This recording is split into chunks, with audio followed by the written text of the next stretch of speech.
Today we're going to be talking about emergency action plans, okay? If you look at our mobile app, you can go ahead and make your own.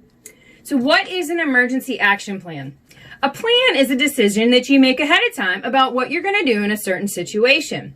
You probably heard about these before and even participated in some. Anybody go to school and have a fire drill? They make you follow certain steps and directions to get to a safe place. That's a type of emergency action plan, okay? You can also have an emergency action plan at home for lots of things as well.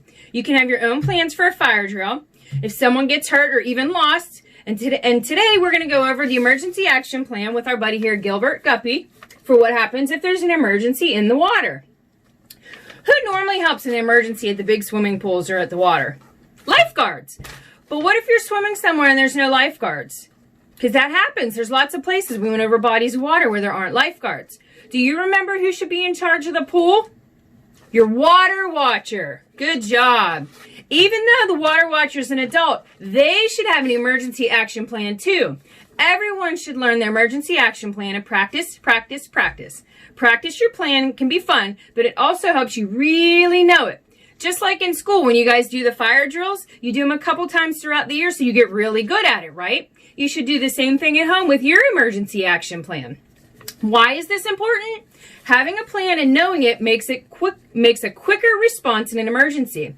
If you've practiced the plan many times, you won't even have to think about it. You'll just do it. And that is a safer response. Okay? So everyone in the family who's going to be there when you're swimming should know the emergency action plan, not just the water watcher. Part of the adult's plan should include that they are certified in CPR. This is super important, okay? But that's part of the adult's plan. Your emergency action plan is going to be different. So let's work on our safer response emergency action plan.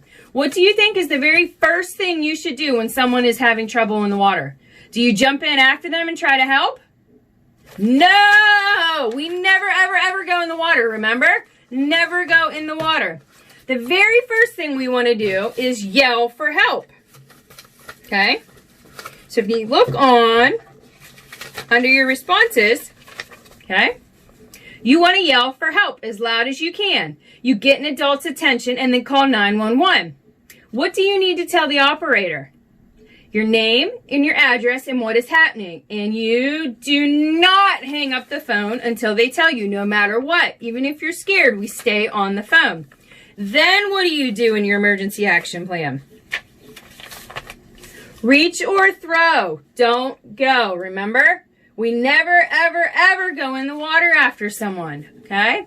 So part of your emergency action plan at home should include having rescue equipment nearby. Now, not everybody has the big fancy things like the pools. But remember, we went over rescue equipment. Everybody should have life jackets. Okay? So look around your pool and see what you can use to put in your emergency action plan. Throwing somebody in the water like floats or life-saving ring, life jacket, noodles, kickboard, or rescue tubes. Okay? If you can't throw something, then you reach. Right? Find something long like a pole or branch, even a noodle to reach them. But we don't reach out with our arms and pull them in. Why? Because somebody could pull you back in. So we reach with an object. When you reach, what's important to remember? The best method is laying on your belly so they can't pull you into the water with them. Never stand and reach because you will get pulled into the water and then you're both going to be in danger.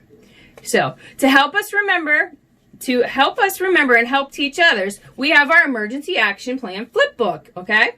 You can reuse this at home to remember what you need to do. Again, go to our mobile app. It's week 5, Safer Response on Thursday to see the directions on how to make your own.